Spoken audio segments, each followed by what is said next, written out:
अजित पवार यांच्या विमान दुर्घटनेत झालेला अपघाती मृत्यू हे अत्यंत धक्कादायक वृत्त आज सकाळी ऐकायला मिळालं. विश्वास न बसण्यासारखी ही बातमी आहे. नुकत्याच जिल्हा परिषदेच्या निवडणूक प्रचाराचा आरंभ झाला होता आणि पुढचे 7-8 दिवस हे प्रचाराचे दिवस होते. संबंध महाराष्ट्र पिंजून काढायचा होता आणि अशा परिस्थितीमध्ये त्यांनी प्रचाराचा शुभारंभ बारामतीमधून करण्याकरता ते आज सकाळी मुंबईतून विमानानं निघाले आणि विमान उतरण्यापूर्वीच त्यांचा दुर्दैवी अपघात झाला.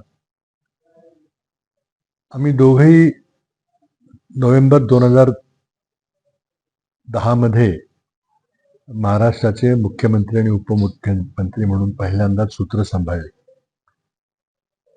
आम्ही जवळजवळ 4.5 वर्ष एकत्र काम केलं. मला त्यांच्याबरोबर काम करण्याची संधी मिळाली. आम्ही दोघांनी मिळून महाराष्ट्राच्या हिताचे अनेक निर्णय घेतले. बऱ्याच अडचणीच्या निर्णयामध्ये त्यांनी माझी साथ दिली. आमचे काही मतभेदही झाले, परंतु जे काही निर्णय आम्ही घेत होतो ते महाराष्ट्राच्या जनतेच्या हिताकरता घेत होतो. त्यांचे काही गुण म्हणजे विशेषतः शिस्तबद्धता, वक्तशीरपणा ही वाखाणण्यासारखी होती. कुठल्याही बैठकीला ते कधीही उशिरा येत नसत आणि पूर्ण ध्यान देऊन जे काही प्रेझेंटेशन असेल किंवा जी काही चर्चा असेल त्यामध्ये ते लक्ष घालत. अनेक इतर नेते आहेत, ते मीटिंगमध्ये बसून कोणी फोन बघतंय, कोणी काही कागदपत्र पाहतंय, कोणी कोणाला हळूच कानात काहीतरी निर्देश देते, पण ते मात्र मीटिंग करता जी वेळ दिली असेल तेवढ्या वेळेत मीटिंग संपवून पूर्ण करून निर्णय घेऊन बाहेर पडत असत. त्यांची प्रचंड अफाट निर्णय क्षमता होती, करारीपणा होता. पण सगळ्यात महत्वाचे गुण म्हणजे हा कार्यकर्त्यांचा नेता होता. महाराष्ट्रातले त्यांनी अनेक कार्यकर्ते शून्यातून उभे केले आणि दादा म्हणून लोकप्रियता कमवली, विश्वास कमवला आणि प्रेम संपादित केलं. आम्ही जरी एकमेकाच्या विरोधात, राजकीय विरोधात असलो तरी मला वाटतं एकमेकाच्या बद्दल आदर होता. म्हणजे मला आठवते, मी मुख्यमंत्री असताना काही घटना घडल्या आणि त्यामुळे ते चिडून रागाने त्यांनी उपमुख्यमंत्री पदाचा तडकाफडकी राजीनामा दिला आणि मंत्रिमंडळातून ते बाहेर पडले.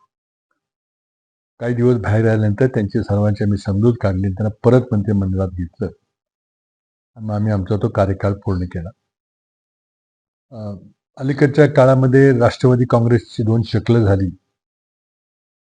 अजित पवार गट आणि शरद पवार गट असे 2 भाग झाले आणि आता मला वाटतं दोन्ही गट पुन्हा एकत्र येण्याची प्रक्रिया सुरू झाली होती.